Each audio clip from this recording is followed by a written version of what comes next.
This video quotes from news stories which appeared over the last 5 years, mostly from a couple of local papers, online editions of the one, paper editions of the other.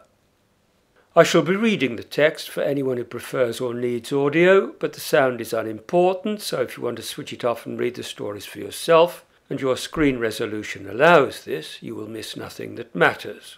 I shall be making no comments on the stories.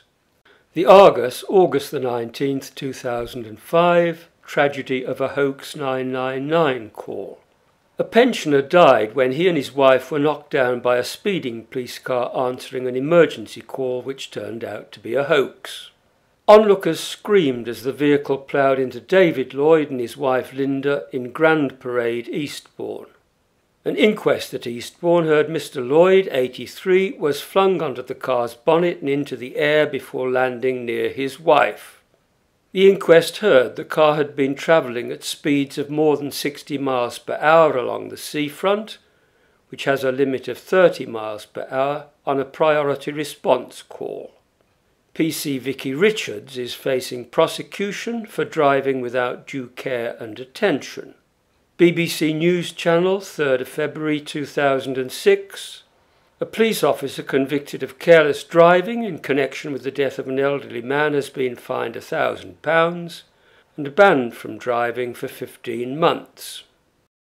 Eastbourne Herald, July the 28th, 2006. 2 arrested on suspicion of theft at Hailsham. 12 police officers suspended over tuck shop stock. 2 police officers have been arrested and another 14 people questioned after an alleged theft from a police station tuck shop. In total, 16 people are being questioned, 12 officers and 4 police staff. 2 of the officers were arrested on suspicion of theft on Tuesday after what police described as concerns over the operation of a staff refreshment facility at Hailsham Police Station following a significant stock loss. They have been suspended and bailed pending further inquiries. Inspector Bob Brown from Hailsham Police Station confirmed that 16 people had been questioned about the theft as part of an investigation carried out by the Sussex Police Professional Standards Department in Lewes.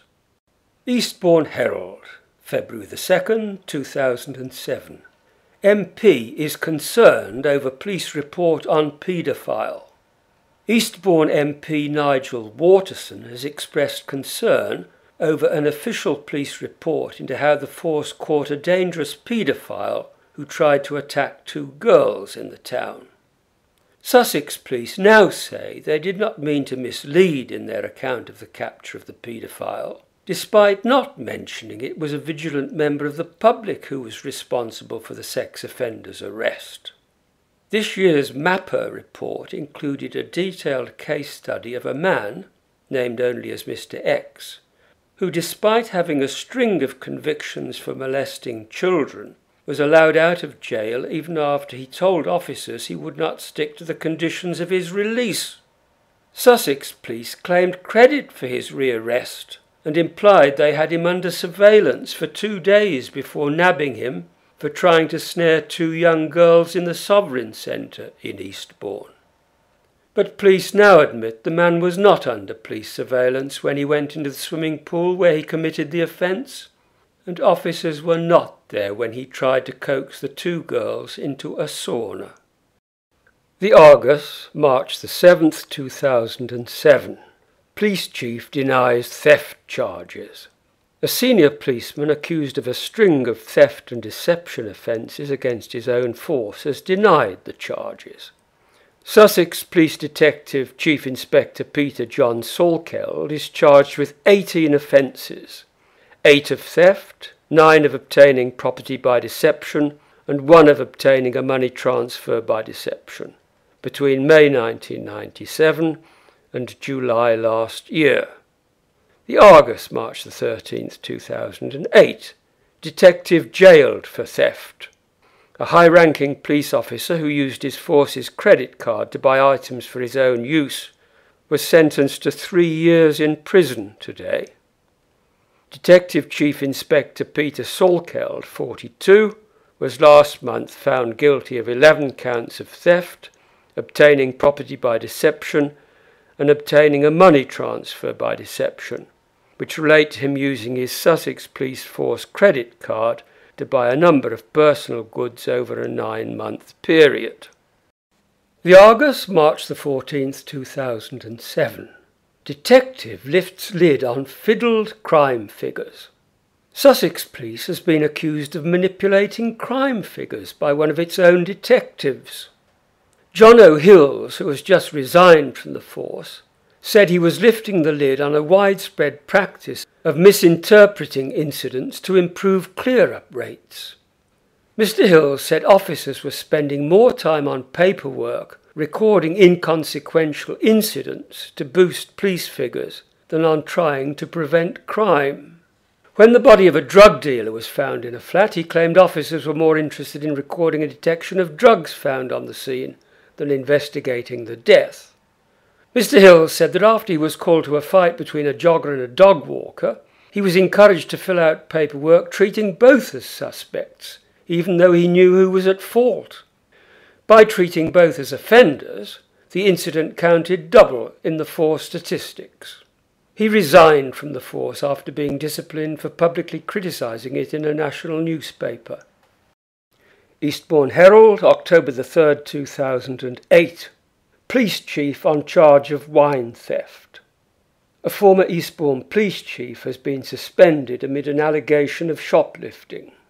Detective Chief Inspector Jim Tobert, who headed up CID and now works in the Sussex Police Professional Standards Department, was arrested on suspicion of stealing wine from a Marks & Spencer store at Shoreham. A Chief Inspector from West Sussex, Sharon Rowe, was also arrested on suspicion of theft at the store.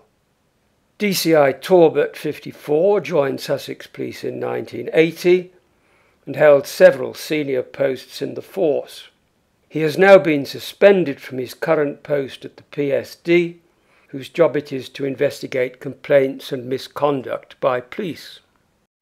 Mail Online, October the 31st, 2008. A high-ranking police officer arrested on suspicion of shoplifting has been found hanged at his home. The body of Detective Chief Inspector Jim Tobert, 54, was discovered just hours before he was due to answer bail in connection with the theft of wine from a Marks & Spencer store. Security guards are said to have swooped after spotting Mr. Tobert and Chief Inspector Sharon Rowe shoplifting on CCTV cameras. The Argus, July the 20th, 2009. Sussex Chief Inspector resigns after shoplifting arrest. A Sussex Police Chief Inspector has resigned 10 months after her arrest for shoplifting. Chief Inspector Sharon Rowe, the Police District Commander for Worthing, was arrested on suspicion of stealing wine from Marks & Spencer in the Holmbush Centre, Shoreham, in September last year. The Crown Prosecution Service later issued a statement saying it would not be in the public interest to charge Chief Inspector Rowe. She had been due to face a disciplinary hearing at the end of this month. Eastbourne Herald, March the 13th, 2009. Detective suspended in sex claim. A former Eastbourne detective has been suspended over claims he had sex with a colleague while on duty. Senior Detective Martin Underhill, who also lives locally, was suspended for inappropriate behaviour with a colleague during work time. Detective Chief Inspector Underhill, now manager of the Sussex Police Training and Delivery Branch, worked at Eastbourne CID before joining the team investigating the murder of Sarah Payne. The Argus, June the 23rd, 2009. Sussex police officers quit after drugs allegation questioning. 2 police officers have resigned after they were accused of having drugs. Inspector Mark Andrews and PC Bobby Newton stood down from their Sussex police roles after they were arrested on suspicion of possessing a Class A drug. Both answered bail this month and police have confirmed they have tendered their resignations. PC Newton, 30, is understood to have received a caution. No further action was taken against Inspector Andrews, 38, or against 2 other men who were arrested at the same time. The officers left the force voluntarily, rather than being asked to resign.